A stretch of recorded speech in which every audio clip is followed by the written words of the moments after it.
Žalgirio YouTube kanale matote jos ištrauką, pirmąją dalį. Mes esame SDG amfiteatre Žalgirio arenoje. Čia dar kartelį priminkite apie save, mėlyjeji Žalgiris Insider klubo nariai, kurie labai gausiai čia yra užpildę amfiteatrą. Neeilinė proga, mūsų kasmėnesinis susitikimas. Ir pirmą kartą turėjom keltis į platesnę auditoriją, kadangi paprasčiausiai nebūtume sutalpinę visų žmonių susitikimui su šio sezono vienu geriausiu Kauno Žalgirio žaidėjų Lonnie Walker IV.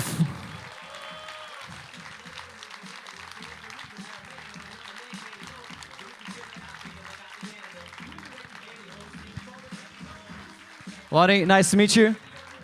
Please take a seat. You know, as I mentioned to you before this conversation, we have a record-breaking crowd today. We didn't have this many people for the monthly events with Žalgiris Insider Club members, and they want to know one thing. Do you have that phone number of LeBron James in your phone? Yeah, I happen to have it, thank God, you know. A terrific guy. I think I'm just fortunate to have someone, you know, that I can definitely call on when times get tough or I want to talk to someone. All right. That's a nice answer, but of course we're going to talk about you. It's just my funny way of trying to open up this conversation. Guys who are watching this podcast, now I'm going to be switching into Lithuanian. Of course you understand that by now because you've been here for 3 months. Mėlėjai, nepamirškite, kad mes turime ir mūsų laidos bičiulių, Top Sportas, padeda Kauno Žalgiriui kiekviename žingsnyje ir aišku, turime produkcijos iš Vilkiškių pieninės su nauju prekiniu ženklu Vilvi, jogurtai, sūreliai ir daug kitų skanių dalykų. Have you ever tried these curd bars? Because in the locker room you have a lot of those. Yeah, we have a whole bunch of those. I've had my fair share. I've been enjoying them, to say the least, before we have practice. Was it a taste strange for you, or you have something like this back home in States? No, it was definitely something new, but I mean, almost every other practice, it's either this or I'm having some oatmeal before we have some practice. All right, all right. Talking about your habits, during every practice day, you come here earlier, 3 hours earlier, yeah? At 9 a.m. Man, do you ever sleep? Do you get sleep here in Lithuania? What's up with that? Where does it come from, that discipline of yours? I mean, truthfully, it comes from my father. I mean, growing up, he kind of showed me the importance of having a work ethic. You know, he used to have 3, 4, 5 jobs. I mean, working a ton of hours. But he always said, you know, what you put in is what you get out of it, you know, and that's something that I've always been very adamant and very conscious about. And, you know, in order to be the best player or be your best self, you know, whatever aspect that you know, work with, you know, you got to make the due diligence of just the sacrifices, you know. So I'm here at 9 a.m., you know, practice starts at 12, but I try to stay consistent with my routine, and every day is a new day to just reach my best self. What was the latest part of the day that you ever practiced? We know that you come here early in the morning, but did you have any very late times of practicing? I mean, yeah, if we have a day off, or, you know, we have 2 days before the game, 9 times out of 10, I'm probably back here around 8 o'clock, 9 o'clock p.m. for my second workout. I mean, honestly, after I'm done talking with you guys, I'm going straight to the gym to work out again as well. So I try to stay as consistent as I can to, you know, just get the best out of myself. A round of applause, please. That's amazing. That's amazing. So you just come, you just pass by the security guy, you just, oh, hello there. Yeah, I'm just going to practice, all right. Yeah. But of course, man, you're made of flesh, you're made of bones, you're made of blood. You have to have something that you enjoy during your free time. Basketball is not everything you have for you. I mean. I mean, definitely I put a lot of emphasis onto basketball, you know, being my best self, you know, putting in the sacrifice. But like you said, we're all human. You know, there's always other aspects and other room to grow, or just, you know, giving yourself the love, because, you know, we all have our own things that we might be going through as far as, you know, insecurities or flaws, or, you know, things that we're trying to recoup and recover from. So usually after practices, sadly, I'm stretching and doing things that involve basketball. Come on. But here and there, I read a lot of books. All right, okay. Now you're human. Okay, thank you. Thank God. Thank God. All right, so you like reading, yeah? Yes, and sir. This habit of yours comes from your father also? I've Yes, read sir. about it on the interview. Yeah. It comes from my father. I'm from a very small town. And where I'm from, it's Reading. Reading, yes, sir. Very, very small town, but it's not the best city to grow up in. It's a lot of poverty.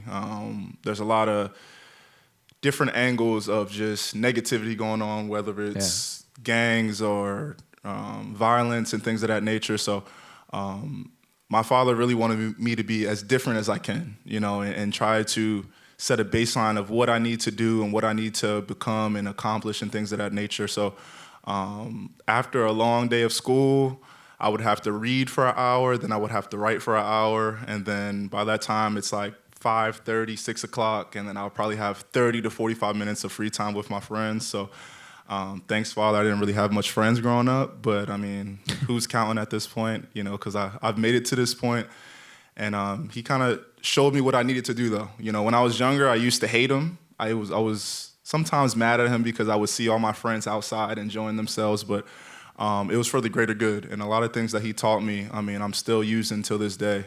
All right. So from that upbringing of yours, what would you take as an advice for a young audience who are sitting here right now and use it as advice for those young girls and boys who seek to be basketball players in their future, or, I don't know, any kind of professionals in their future? I think the best thing that involves it all is, for instance, something that I learned from one of my real close friends growing up. He was insanely smart. Very, very smart in math, and he always kept working on it. He always kept trying to improve, even though he was above the class, even though he was better than everyone. So my message to all the young kids, all the young people that aspire to become anything or aspire to be their best self is your work ethic is something that's always going to lead you to where you need to get to. You can have the most talent with no work ethic, and it leads you to nowhere. And you can have no talent, but a heck of a work ethic, and it'll get you whatever your dreams aspire you to be.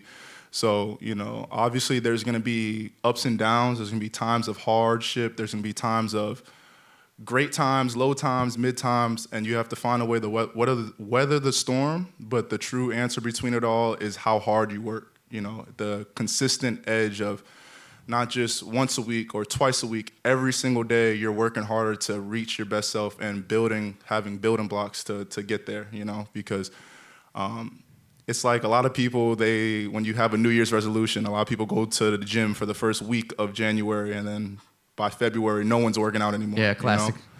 So it's just about being consistent, but working your tail off. It comes with a lot of sacrifice.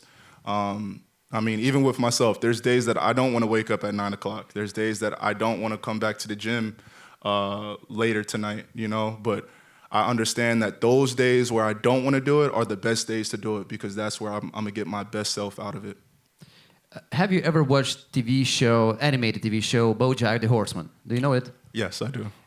There's one very inspirational line, even though it's animated TV show, but sometimes they say some deep things that are very connected to what you just said. And there was one scene when the main character, BoJack the Horseman, he tried to run up the hill, and he just fainted, and he was lying on the ground, and there's a old fella running back to him, and he ran to him, and he said, do that every day, because it gets easier with doing that every day, but the hardest part is to do it every day, to be motivated. Yeah. So what you just said, you have to continue what you're doing. Yeah, absolutely.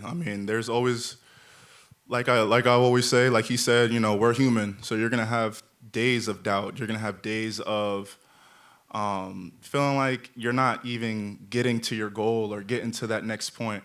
And, you just have to consistently pound the rock. And what I mean by pound the rock, growing up a basketball player and things of that nature, we live by the analogy called pounding the rock. And it's pretty much about a guy who there's a boulder or there's a rock, And one time a day, every day, he hits the rock, but it doesn't break. And by the 1,000th day, he hits the rock, and it finally breaks. And it's not because of that 1,000th time, it's all the times previous of him consistently breaking that rock in order for him to get to that point. So, like, that's my analogy. That's what I live by every single day, is trying to reach my best self, because every day is a new day. A lot of my teammates would tell you, the coaches would tell you, when I see them, I say grateful morning. I don't say good morning, because God gave us another 24 hours to reach our best self, to kind of hit that next level of whatever we aspire to be. So, you know, all of that comes with just working hard consistently and, you know, just loving yourself before anyone else does. To what you just said, you mentioned that you sometimes go to the locker room and you shout "Grateful Morning" with a very high voice, with a very local voice, and I imagine the Lithuanian faces. Yeah, like, oh my God, he just said something. Yeah. Do we look very serious to you, like people, like Lithuanian nation? Do we look too serious sometimes? From time to time. I think that's just what comes with you guys' work ethic as well, and how you guys approach life, and it's not in a serious way, but it's a mature way, you know, and I think it's a beautiful aspect to have, because a lot of Americans don't have it, you know, as far as seeing the day as, you know, we have to work hard. And that was one of my first things was, I don't know if you guys know who Luki is, but of course they know. Luki is one of my favorite players on the team, you know, and the first couple days when I was coming in, I was saying grateful morning to Luki, and I scream his name out every single day. And he's always just like, why are you so happy? It's 8 o'clock in the morning. Like, what is your problem? You know, and you know, I think that's just where I'm from and what I bring to the table. And I try to uplift everyone, because I know early mornings are very hard to kind of get yourself going. But I'm a very optimistic person. I'm a very grateful person. And just the ability to wake up and to breathe and live another day, I'm very grateful to have that. So with the time that God has given us, I try to live it to its fullest and give it my all every single day. From Lithuanian players, who are you making smiling the fastest from the Lithuanians? Who cracks the smile the fastest? Wow, that's a long pause. I would probably say Iggy. I've had a relationship with Iggy. I've known him in the United States as well, but my goal every day is to make Luki smile. Like, that is. Have you ever succeeded in doing that? I have, and I called my that grandma. That one time, yeah. Yes, like probably once or twice. But when it happened, I called my grandma. I said, "Mom, I made him smile today."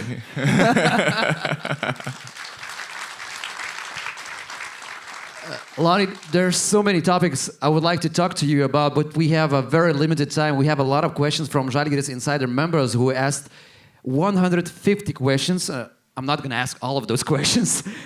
If we're lucky, 20 maybe in time. But I want to touch some of the topics in this first part of our conversation. One of the topics is NBA/Europe, comparing those styles. Of course, you get to ask a lot about this. Just some of the clarification I want to answer from you. When you got here to Lithuania, you got here motivated. You've got here with one goal to, okay, let's not hide it. You want to come back to NBA. Yeah, that's your goal. Yeah, we know that. But how long did it take for you to know the cost of the game? Because I remember in one of the interviews with Andrea Trinchieri, in very early interviews, he emphasized that Lonnie has to know the cost of the game, the weight of the ball, as he said. So how long did it take you? Or right away you've noticed in that first game in Munich that it's costly to lose here? Yeah, I mean, I've seen it right away. I think trying to transition from NBA style play to European style play it's not hard. I think it just takes discipline and understanding the importance of the game and how the game is played over here. And I mean, my first game, I kind of understood that. I mean, I played about 12 or 14 minutes, you know, because I wasn't playing my best game. I think I missed every shot, actually. I remember it. Every single shot that was going up, I absolutely missed it. And, you know, but I seen the importance. I seen how the players were playing, how serious it was. You know, in the NBA, there's so many games. There's 82 games. So, you know, some days you're playing Monday and Tuesday, then you might have Wednesday off, then you play Thursday, then you have Friday off, then you play Sunday, Monday. So you play so many games that a lot of the games become a little bit diluted You know, like if you have a bad game or, you know, you didn't have it that day, you're like, all right, I can just focus on the next game, you know. Whereas here, it's like you lose one game, you lose two games, like, you know, the weight on your shoulders gets a little bit heavier as far as just the team and the coaches and everyone. And I think that just shows the respect level of the game and the importance of basketball here. You know, every single game counts, every possession counts, and I mean, it's been a great time since I've been here. So you were with Gregg Popovich, Darvin Ham, the coaches in Brooklyn Nets because they had a change of coaches there, yeah? And now you're working with Andrea Trinchieri, a new coach in your career, new coaching staff in your career. How does it differ from what you experience in States? I mean, the coaching style, maybe even the communication between the coaches and the players. I mean, when we talk about Coach Pop, I mean, he's one of one. Very transparent coach. Coached some of the greatest players of all time, had a dynasty for over a decade, and he was very transparent. He's very honest. He knew what he wanted out of his players. He knew what he wanted you to accomplish. And then you go on to Darvin Ham, who was a first-year coach, and then, you know, when I was with the Nets, we had a coach change mid-season. So to come here and have Coach Andrea kind of like bring me in, I didn't really know what to expect. You know, from the stories that I've heard and how Americans kind of transition to Europe is they let their pride and their ego kind of feel like they're obligated or they deserve to be playing at a certain stage or they deserve to be playing and be the best. And that was something that I didn't want to bring here. I didn't want to show that I was prideful. I didn't want to show that I was cocky or ego because that's just not the type of person I am. And Andrea really made the transition very easy. You know, I think we had very limited practices, but with the practices given, he was very detail-oriented when it came to the game on how to help me, what I need to improve on, what I got to be better at. And then not only just him, but my teammates. I mean, they were amazing. I mean, every single practice, during games, during timeouts, everybody was talking to me, telling me like just the little things to do, how to correct myself and get better. And even to this day, I mean, I'm still learning, I'm still growing. And I think the difference sometimes is the coaches here are honest, you know, and sometimes the truth might hurt, sometimes the truth might bother you a little bit, but it's just for your best well-being and for you to be your best self. And it's been a great transition. I mean, sadly, you know, I haven't been playing as well as I want to play here and there, but it all comes with growth. You almost touched our next topic, but before that, what's your favorite Gregg Popovich story? My favorite Gregg Popovich story. Maybe he said something funny that made you laugh, or not very funny that made you. I think a lot of something that I took from him my rookie year was he used to always say, "You owe it to your teammates," and I used to be like, what do you mean I owe it to my teammates? Like, I owe it to myself to be my best self. I owe it to myself to want to achieve and accomplish things. And he was like, no. You know, the game of basketball has one basketball, but it has your teammates. You know, it takes 5 fingers or 4 fingers and a thumb to make a fist. And you guys fight together. And he was like, every time you come to work out, every time that you come early in the morning or you come at night or you're lifting and you're lifting with intent and you're lifting with a purpose, it's because not only do you want to be yourself, but you want to be your best self for your team. And it took some time for me, because he used to just always say it, and I never really listened to it correctly. And it finally clicked where I realized I do owe it to my teammates every single day.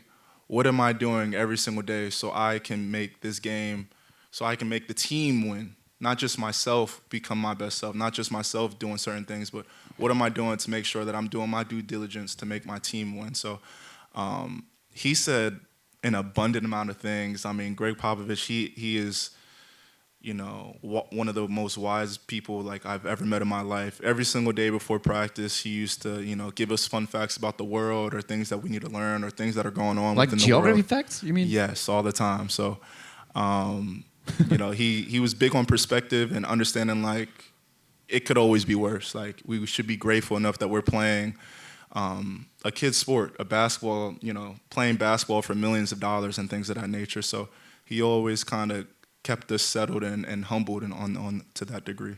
I wonder how that part about the world facts would look. Hey, Lonnie, Vatican is the smallest state in the world. So yeah, no He doubt. would say something like that. I wouldn't be surprised, honestly. That's amazing. Touching the topic about you coming to Lithuania, playing your first game, remember in Munich, so a full circle right now because you're going to face the same team you're going to face this week here at Žalgiris Arena. The first game, you missed all the shots, as you mentioned. The second game, you made few shots. Then the third game, you played amazingly, yeah? But then was a stretch of the games that you didn't make as many shots as you made before. So it's a process, as I understand. As Sam Hinkie would say, trust the process, yeah? So in that process, was there a time that you had to rethink everything that you already learned and think about, okay, I might steer myself to other direction because this might not working as I want or coaches want. So can you tell about the journey that started at the beginning of November? I would say, you know, when I first got here, when we played against Bayern, I was probably here for about 2-3 days. You were jet lagged, yeah. Yes, I was tired as ever. My legs were not under me whatsoever. But I played. You know, I didn't play my best game, but I played, and I got to just feel the energy of EuroLeague basketball. And I didn't play my best game. And after the game, everybody was just going crazy. Like, he's not fit for the EuroLeague, and he's not fit to be playing over here, and, you know, the doubts and things of that nature.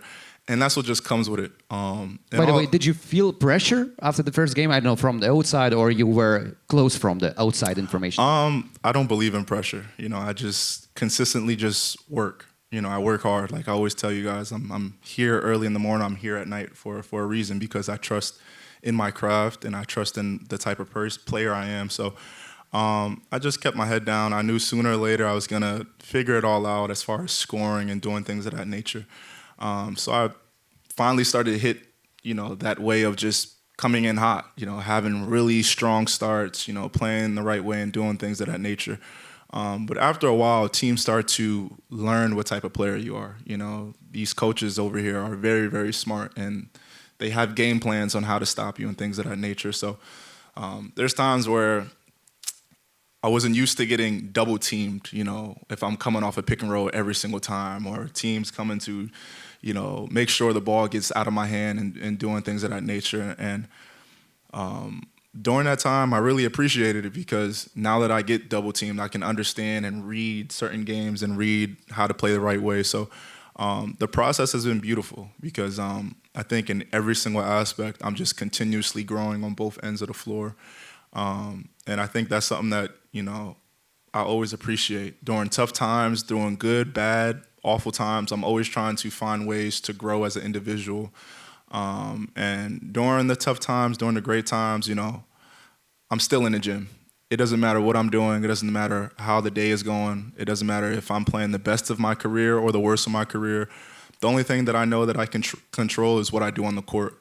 So, you know, for the most part, I'm trusting the process. I'm keeping my head down, and I'm just always just trying to be the hardest working man as far as when it comes to basketball. That's something that I want everyone to know. When my teammates know, like, yo, this guy works hard. And sooner or later, it's all going to come, you know, full circle. What was your first, oh shit, they do that here moment in the EuroLeague, when you maybe thought that during the game? When was that moment when, I don't know, somebody doubled you or tripled you during the game, or I don't know, did anything that was out of usual for you? Just seeing the big sit there for like 30 years in the paint, you know, just sitting there Walter forever, Tavares. all day. Yeah. Yeah? They're just not moving out the paint, you know. Yeah.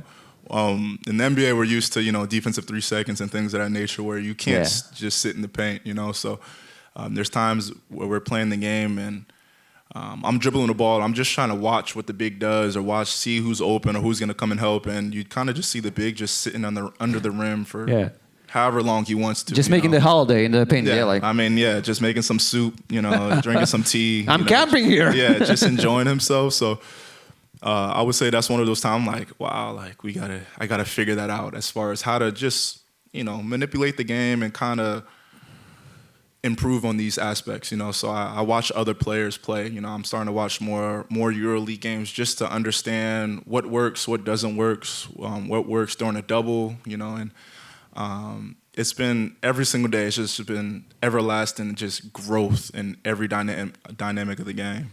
How did you feel when you made that dunk versus Panathinaikos in Kaunas, that tomahawk dunk? Everyone was talking about after that moment in Europe, in the world, overtime, other pages on Instagram, they were posting that. How did you feel when you were flying, closing to the basket? It took for you 5 seconds being in the air. How did you feel? I mean, it was cool. Honestly, I love to jump. I love to dunk. I think it was better that we won. I think winning is like the most prized possession. So, I mean, the dunk was great. The energy that Kaunas brings, the city, the Zalgiris fans, you guys bring the energy every single day. And I'm just very humbled and very passionate that, I get to play for you guys each and every day. So to have that dunk for you guys was amazing, but to get the win was 10 times better. And the last question before we go to the next topic and the last in this first part of this podcast. We cannot run away from another fact. As we talked before, you have your goal to come back to the NBA. How do you see your future right now at Žalgiris Kaunas? I don't know how much can you expand, but at this point, how do you see it? I mean, as of right now, I have Zalgiris across my chest. I'm not looking in the future. I'm not looking in the past. I'm a very present-oriented person. I don't try and picture myself in the NBA. I'm in Kaunas for a reason, and I just want to play to the best of my capability. So I try not to think about everything else. I'm always questioned about it almost every single day. Where are you going? What's next? And there's no answer for that. I think the only answer that I have for you guys is as of right now, and every single day I'm repping Kaunas, I'm repping Zalgiris, and I'm just trying to reach my best self for my teammates and for myself. Yeah. I hate how fast the time goes, but we still have a lot of to touch. And now the last topic before we go into fun questions. Žalgiris performance. During the last few games, fans watching Žalgiris game could have felt dizzy. The first half, amazing. Mm-hmm. No matter who you're playing versus, maybe Lakers, maybe Celtics, they would be down by 20 after the first half versus Žalgiris. But the second half, right? The second half. So let's start with the first half, all right? Let's start with the dessert first. Let's have dessert and then the dinner. But how, guys, can you build those leads? How are you building those leads versus Final Four caliber teams? Plus 13 in Istanbul, plus 17 in the last game in Athens, in Oaka Arena, one of the harshest atmospheres that you can play here in Europe. So first about the first halves, and then maybe we'll go to the dinner. I mean, I think we're a great team. We have almost every piece that we need as far as being a really good team. It's a defensive-minded team, and we also have the offensive weapons that we need. I think when we're starting the games, we're starting off hot. We're starting off energized, ready to go, playing the right way, playing smart. But like every game, there's nothing but runs. The same way that we went up by 17, other teams can go up by 17 as well in the second half, So I think the hardest thing for us is to understand what we're getting into, understanding that, this first half is going to be nothing like the second half. It's going to be harder. The physicality is going to hit a whole nother level. And there's a lot of things that's just going to be out of our control. And with the things that we can control, we're trying. I think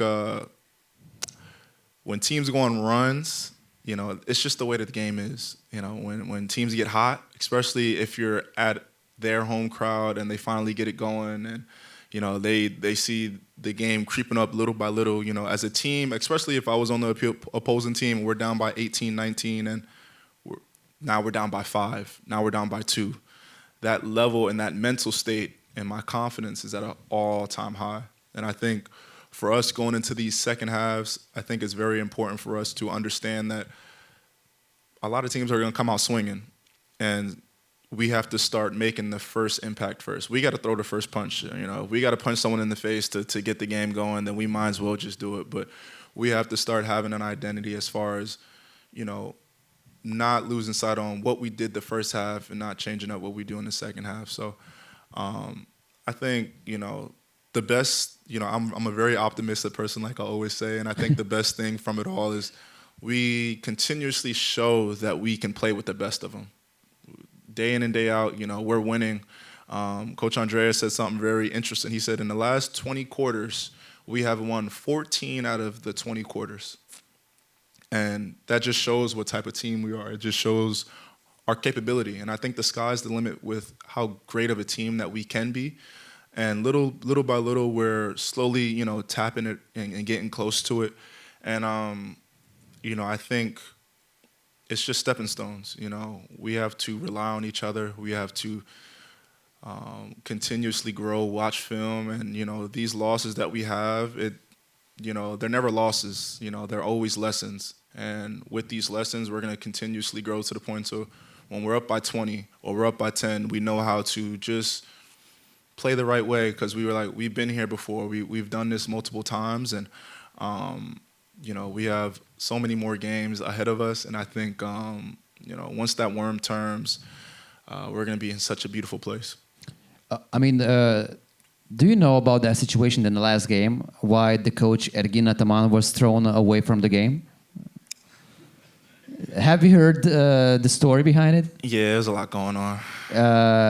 The bench got second technical, so technically he had to be thrown out because the bench got 2 technicals, and the second technical was given for the fan, who stood up, and the ref, he just saw a person standing up, he said something obviously, and that's why Ataman was thrown out of the game. So now you know crazy story from European basketball, yeah. It's crazy. Yeah, that's crazy. My last question before we dive into the questions, other questions. Now 3 game awaits at home, 3 very important games in terms of standings. After those 3 games, Žalgiris could be once again in the playoff zone or play-in zone. If you guys lose those 3 games, you could be down at the bottom. What's the team's mindset right now after suffering those painful losses in the last 2 games, the last 2 halves of the EuroLeague? What could be Žalgiris' insurance going into the next game versus Bayern Munich, a team that you lost in Germany by 3 points? That, all right, this time we won't make the same mistake. We've played our worst game against Bayern and we lost by 3. And we're a completely different team than what we were the last time that we played them. And I think we know how great of a team we are. We understand that we're starting these games in the first half, and we're very conscious about the first half compared to the second half. And I think we understand, what we have to do. And even today's practice, our practices have been overly intense. We're pushing each other. We're working really hard, and we're a team where the whole team, every single player enjoys each other. And going into these next 3 games, we understand how important it is for us to get these wins. And I think we're going to come out swinging, from the first to the fourth, all 40 minutes. And I think it's going to be well worth it because we've been working so hard for it. We want to win. We've been dying to have a win back home and do things of that nature. So I think it's long overdue for Zalgiris to kind of finally catch his run and catch his wave as far as winning multiple games. All right. Before we dive into other questions, let me switch on to Lithuania real quick, okay? Mėlyjei, kurie žiūrite šią tinklalaidę ir visi tie, kas stebi čia gyvai mūsų pokalbį, aš turiu tokį vieną priminimą apie Galaxy Watch 6 Classic Žalgiris Limited Edition laikrodį, kuris yra puikus, matuojant pulsą, sekant naujienas, netgi su laikrodžiu galima sekti Žalgirio rungtynės gyvų metu. Tad, Lonnie, I don't know if you knew, but with a Galaxy Watch 6, this watch, you can follow Žalgiris results live. Yeah. That's nice. Yeah, that's nice. That's nice. Thank you for that. All right, let's play a little game I called Situations Game, all right? I want your short answers, and then we're going to dive into the questions of Žalgiris Insider members. So, the first question I asked you, but maybe not in the question manner I wanted to ask you. Who was the first teammate of Žalgiris Kaunas that made you laugh the most? Probably Matt Mitchell. He said something funny or he did something funny? He's always doing something funny. Matt Mitchell is a very goofy human being, to say the least. All right. Which practice drill in Europe you hate the most? Be honest, please. I don't know. You love everything about I just love basketball. All right. I'm sorry. All right. Okay, we'll take it as a good answer. What was the craziest request from the fans in your career and in your stint with Žalgiris Kaunas? The craziest request. I've been almost kissed in the cheek by like a lot of old men since I've been here. In Lithuania? Not in Lithuania. I'm sorry, guys. I mean, in Lithuania? Once yeah, again? Oh my! That's been the thing out here. It's either some kisses on the cheek or after the game, people are asking for like my sweaty socks or drawers. You know, and can I smell those? Yeah, it's just they don't smell the best. I will say that for you guys. All right, that's crazy. That's crazy. If we have any person who tried to kiss Lonnie Walker, please don't do it today. Okay? Please. Another question. What is the craziest place that you put your autograph on? Wow. Can you sign on my kidney stone, please? No? Probably like a kid's forehead. Kid's forehead? Yeah, like that I could really think of, like a kid's forehead or... And you know he's not watching that for half of a year. No. No, not at all. It's permanent marker. They try not to. What moment got you the most excited this season with Žalgiris? I mean, just the first game. I mean, having a home game that's sold out and just the energy that Zalgiris fans consistently bring has been one of the greatest things that I'm very humbled and fortunate to have. So, you know, I applaud you guys and I thank you guys so much for bringing the energy each and every single day. Woo, nice. All right, I have another question on the contrary. What moment pissed you the most in this season with Žalgiris Kaunas? Losing the Pana at Pana. So last week? Last week. Was the most pissing moment. All right, okay. Yeah, that hurt my heart. All right. What's the craziest play you've ever been a part of? Something that made you think, did that just really happen? It can be also from your first part of the career in NBA also. It was in college, actually. In college? Miami, yeah? Yeah. We were playing North Carolina at North Carolina. They tied it up with a 3, I believe, or a 2 to tie the game up. And our senior guard, Jaquan Newton, took 1 or 2 dribbles to half court for the buzzer beater at North Carolina. And when he let it go, everyone's so excited because they're like, we're going to overtime. And nothing but net. And you just hear the whole crowd just go silent, just jaws dropping. People were confused. People were crying. Babies were crying. I mean, everybody was crying. So nothing like seeing tears and people just, you know, purely upset with a loss like that.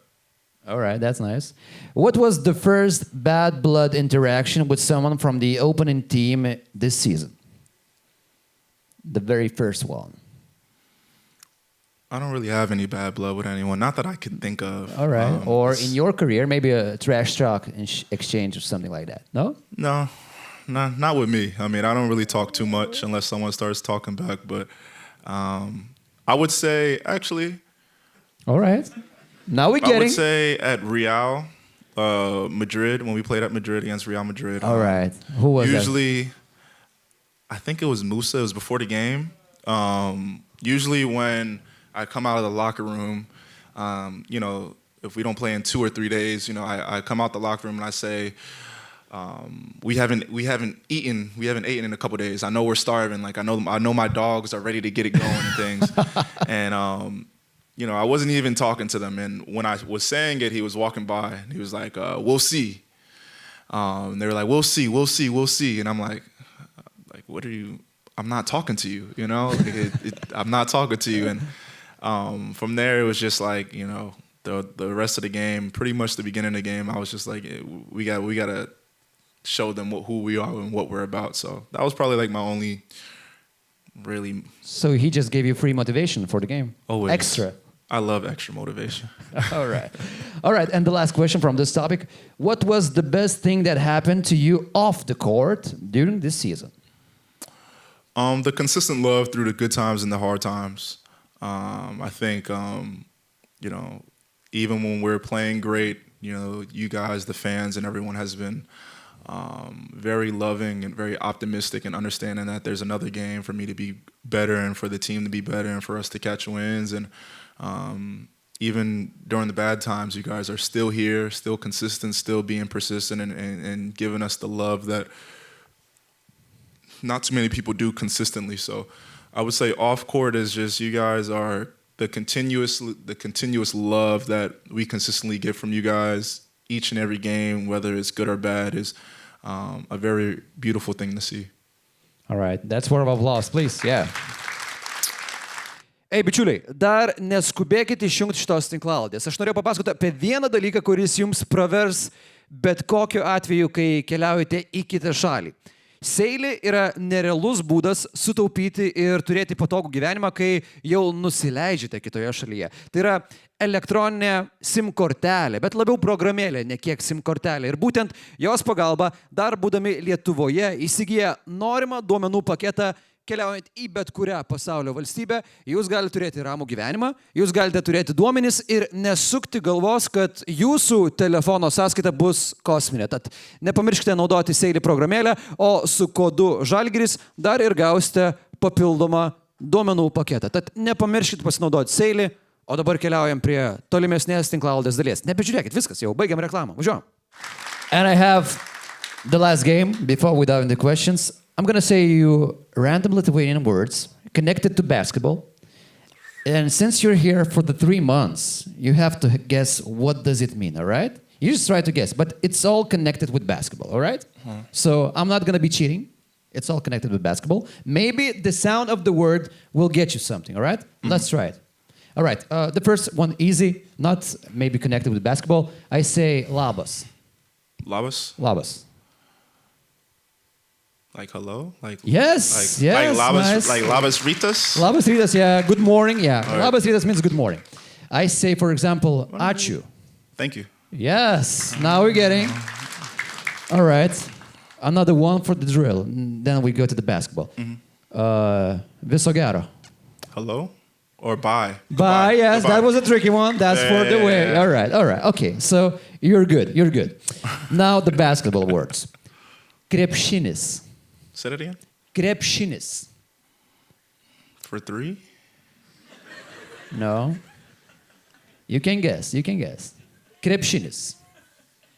Connected to basketball. Connected to basketball? It's like during the game? I don't know. Maybe it's very globally. Trying to give me a hint or something? Yeah, okay. It's not that specific. Not that specific? Yeah. Say it again. Say it one more time. Krepšinis. You have a... Basketball? Yes! Yes! All right. Another word. Treneris. Say it again. Treneris. Treneris, yes. Is that for 3? But it does sound like this, yeah. It does. It has a nice ring to it.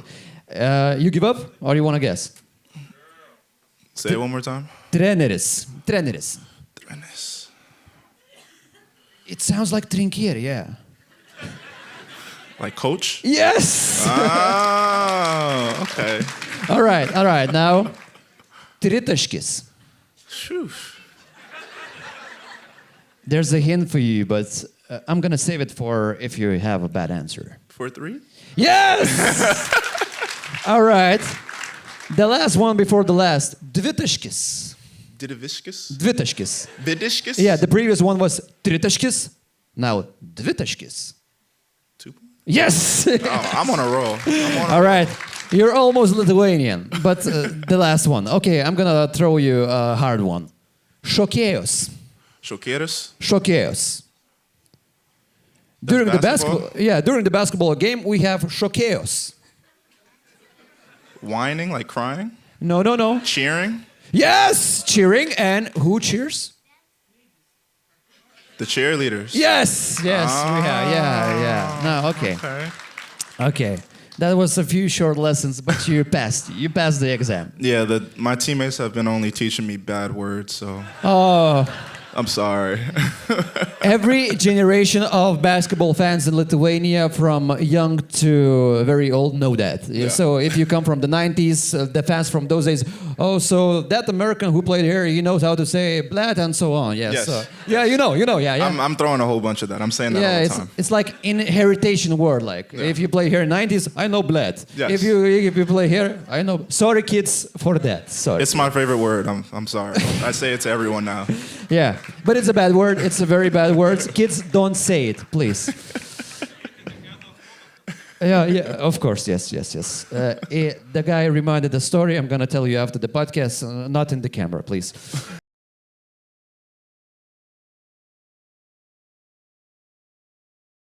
Top Sport – pagrindinis Kauno Žalgirio rėmėjas. Top Sport – lažybos. Top Sport – kazino. Lošimo automatai. Dalyvaudamas azartiniuose lošimuose gali prarasti ne tik pinigus.